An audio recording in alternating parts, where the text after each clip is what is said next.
सभी का हमारे यूट्यूब चैनल में एक बार फिर से स्वागत व अभिनंदन है। आज हम सीखेंगे इंट्रोडक्टरी वर्ड, मतलब कि ऐसे शब्द जो वाक्य में सब्जेक्ट की जगह पर इस्तेमाल तो किए जाएंगे, लेकिन वह एज अ सब्जेक्ट किसी भी हिंदी सेंटेंस में दिखाई नहीं पड़ते। जैसे यहाँ पर हम कुछ वाक्य देख सकते हैं।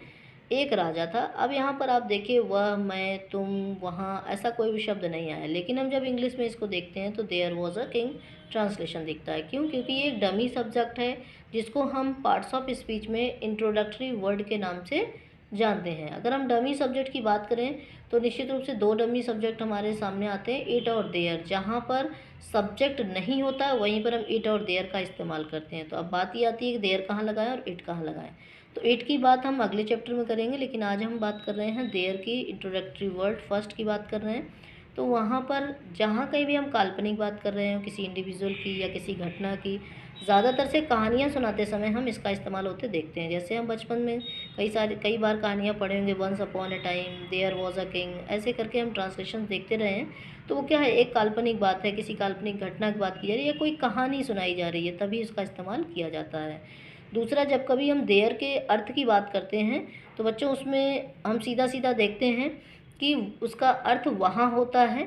जब भी कभी वाक्य में वहाँ शब्द से ट्रांसलेशन शुरू हो या बीच में कहीं आए, अक्सर आप देखेंगे वहाँ से वाक्य शुरू होते हैं तो आँख बंद करके देयर से उस ट्रांसलेशन को शुरू कर देते हैं।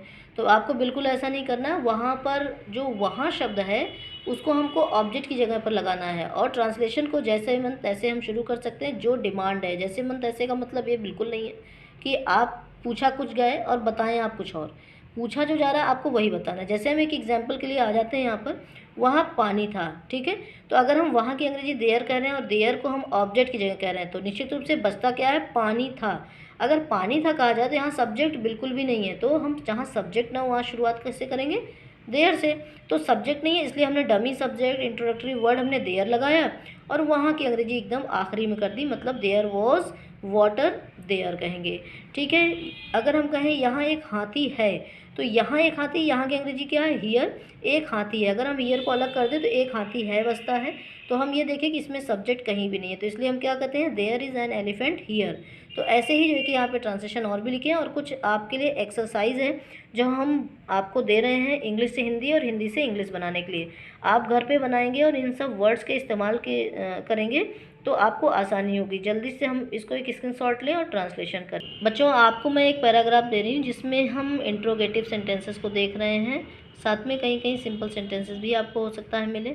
तो आप इसे ट्रांसलेट करें। ये वर्ड पावर है यहाँ पे दिया हुआ, जैसे देयर के इस्तेमाल या फिर हम इज़ आर एम के इस्तेमाल, हमने हैज़ हैव का इस्तेमाल, हैड का, विल हैव, शैल हैव का इस्तेमाल पिछले वीडियोज़ में देखा। तो उसमें हमने देखा था सेंटेंस आपका simple sentence, negative, interrogative, interrogative negative, ऐसे सेंटेंस बनते हैं। ठीक उसी प्रकार हम देयर का इस्तेमाल करें। जैसे हम अगर एक एग्जांपल को ले लें कि क्या वहाँ पुस्तकालय है, तो क्या से वाक्य शुरू हुआ, इसका मतलब क्या कहेंगे हम कि सबसे पहले हमें हेल्पिंग वर्ब लगाना है इज़, और हम बात कर रहे हैं कि वहाँ पुस्तकालय है। तो अगर वहाँ को हम हटा दें तो पुस्तकालय है केवल शब्द आता है, मतलब यहाँ पर सब्जेक्ट नहीं है। तो हम क्या कहेंगे, इज़ देयर, हम इसे ट्रांसलेट करेंगे कि इज़ देयर लाइब्रेरी या फिर स्टेशनरी शॉप देयर, ठीक है। ऐसे ही हम ट्रांसलेशन कर सकते हैं। दूसरा एक एग्जांपल हमारे सामने है, अगर हम आप देख पा रहे होंगे तो आसानी से हम ट्रांसलेट कर सकते हैं, ठीक है। अगर हम कहें, अगर एक छोटा सा ट्रांसलेशन ले लेते हैं इसी में से, क्या कुएं में सांप था, ठीक है। तो क्या से वाक्य शुरू हुआ, इसका मतलब क्या कि हमें हेल्पिंग वर्ब से बात करनी है। अब यहाँ था है तो निश्चित रूप से हमें क्या करना है, सिंपल पास्ट की बात करनी है, वॉज वर्ब की बात करनी है, ठीक है। तो हम क्या कहेंगे कि was there a snake in the well. तो ऐसे कई सारे ट्रांसलेशन जो आसानी से आप कर सकते हैं, और आपको ध्यान से इस बात को यूज़ करना है कि हम कहाँ कौन सी हेल्पिंग वर्ब लगाएं। अगर हम इज़ आर एम देख रहे हैं तो हैं हूँ हो, वॉज वर्ब देख रहे हैं तो था थी थे, और होगा होगी होंगे देखेंगे तो गागी गे को ज़रूर ध्यान देंगे। तो यहाँ पर हम जो है कि हिंदी से इंग्लिश और इंग्लिश से हिंदी ट्रांसलेशन छोड़कर जा रहे हैं आपके लिए। आप निश्चित रूप से इसको ट्रांसलेट करेंगे और आसानी से आपको आ जाएगा और आप मुझे भेजेंगे। आज के लिए इतना ही। Thank you so much. और कल हम लोग एक नए चैप्टर के साथ आपसे विजिट करेंगे। Thank you so much.